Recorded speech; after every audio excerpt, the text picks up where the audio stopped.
two things that are kind of responses to what we've been arguing about in this class. On pages 39 through about 42 in Reich, where he's challenging the assumption, he says one of the basic assumptions of capitalism is that anybody paid huge sums of money must be worth it. You know, and that's what we were talking about last week, you know, and whether a tax structure is fair if someone, you know, and whether we are exaggerating how much, you know, I mean, in other words, if you can make billions of dollars or hundreds of millions of dollars a year, and Reich says more money than you can possibly spend. It's not a question of morality, I tried to argue last week, but rather what Reich, I think, is trying to argue is just from a policy standpoint. Is it better for the economy to redistribute some of those billions of dollars, which are going to be invested overseas or in hedge funds or in other things that don't have human consequences except for the person who holds the money?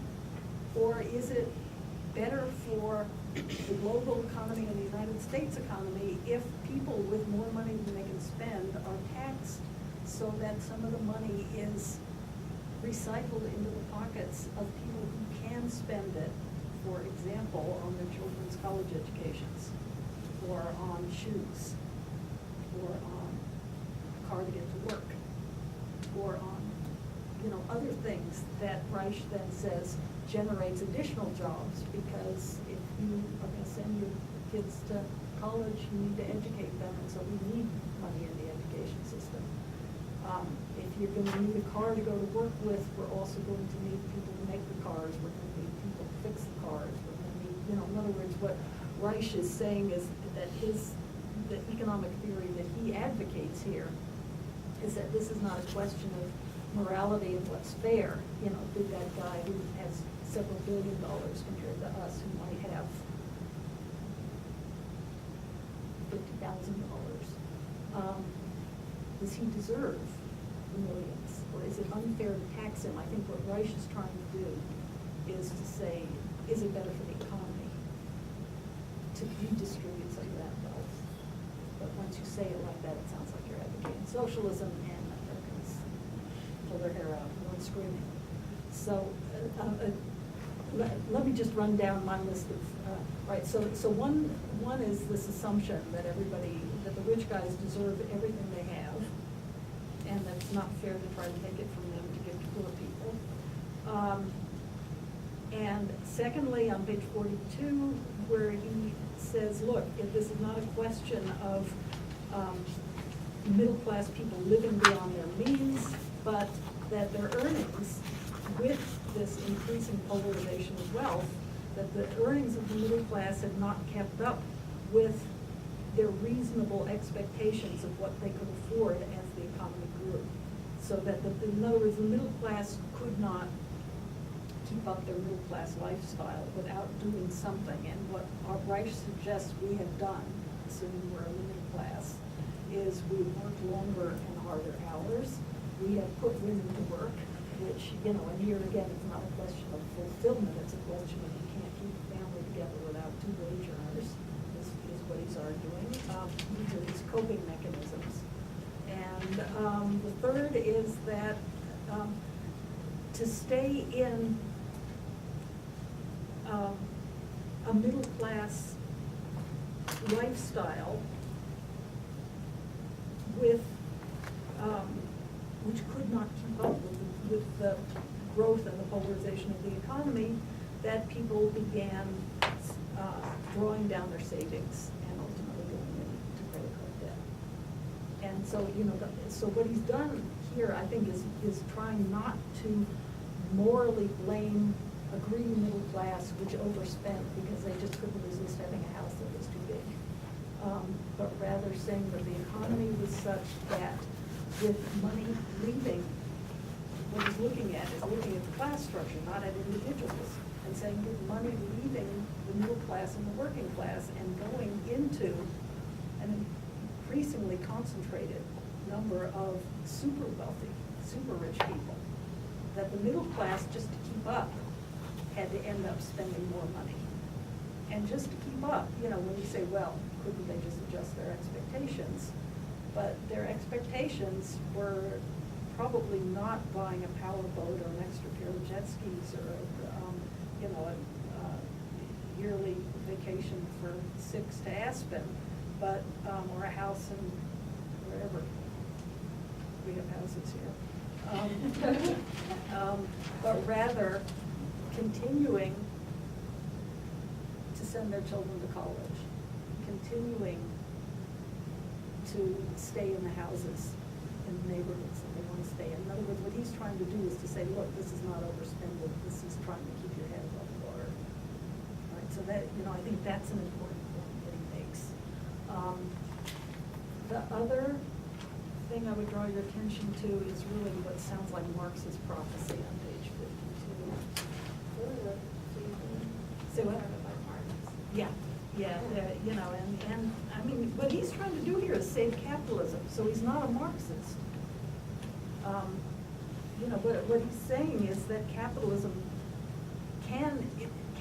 is great because we get more stuff, but it can't survive if we let it do what Marx predicted it would do, which was to keep, as in wage labor and capital, to have money concentrated in the hands of fewer and fewer, and the working class growing and growing. So, what Reich is advocating is intervening with that. That's what government intervention is. But on page 52 and 3, under the chart, actually, if you look at the chart, productivity is the dotted line, and wages is the unbroken line. And what this purports to show is that workers of all classes, working class, middle class, have become more and more productive, but that proportionally their wages are flattened out. So we're working harder for less money, right? Which is kind of Marx's prediction. And he's saying this is not because of globalization. On page 52 for the flattening of middle class incomes. Yes, large numbers of American manufacturing workers began to lose their jobs in the late 70s as factories started opening in Mexico and then in China. And by the 90s, the jobs of even some well-trained professionals were being outsourced, but that's not the whole story. Trade also gave Americans access to cheaper goods from around the world and created new markets for American exports of everything from wheat to Hollywood films. Global investors also flocked to the United States to set up firms that employed millions of Americans. So he's saying don't blame globalism entirely. Let's skip to the next page. Even factories that remained, it was not simply the loss of good jobs to workers in foreign nations, but also automation. New technologies such as computerized machine tools could do the same work people did at a fraction of the cost. Factories remaining in the United States shed workers as they automated. Remember bank tellers, telephone operators, fleets of airline workers? Do you guys remember bank tellers, telephone operators? Gas station attendants? I bet you're too young to remember that. You used to drive up, there was no self-serve. You drive up to a gas. Or, right, okay. I wonder why. It gives a whole tax thing, like they create jobs by having, so that's okay, why. all right, then there it is. Yeah, when I was a kid, I didn't drive up, my mother drove up, and someone came out and pumped your gas and popped the hood and checked your oil and checked the air in the tires, and somebody earned a living that way. So, in other words, I don't want to drag this on. I want you to have a chance to talk about this, but I would, in other words, these to me are the bullet points in what he's talking about. The 3 coping mechanisms, that is, women work now, which is good for women because not just for money and financial independence, but also for sanity, as those of you who were with me as we studied in the 1950s can attest. That everybody works longer hours, that all of our technology just makes us work harder and faster. That we juggle emails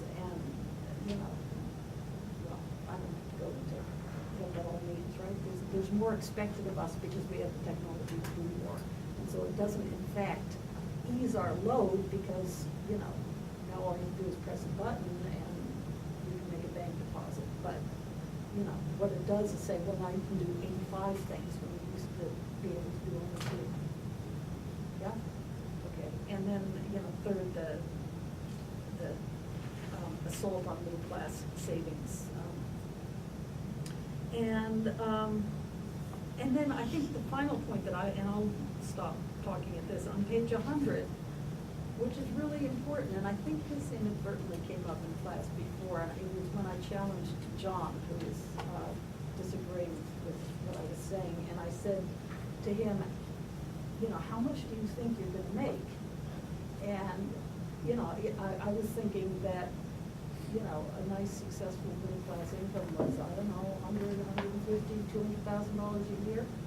And he said, well, he didn't know, maybe more. And I thought, okay, you know, maybe you've always got some plans to get rich. But I think that part of what that taught me, you know, was not to tell you guys how much, you know, hey, you're gonna be middle class. It is that most of us, certain point you get old enough to realize, I'm not gonna get rich.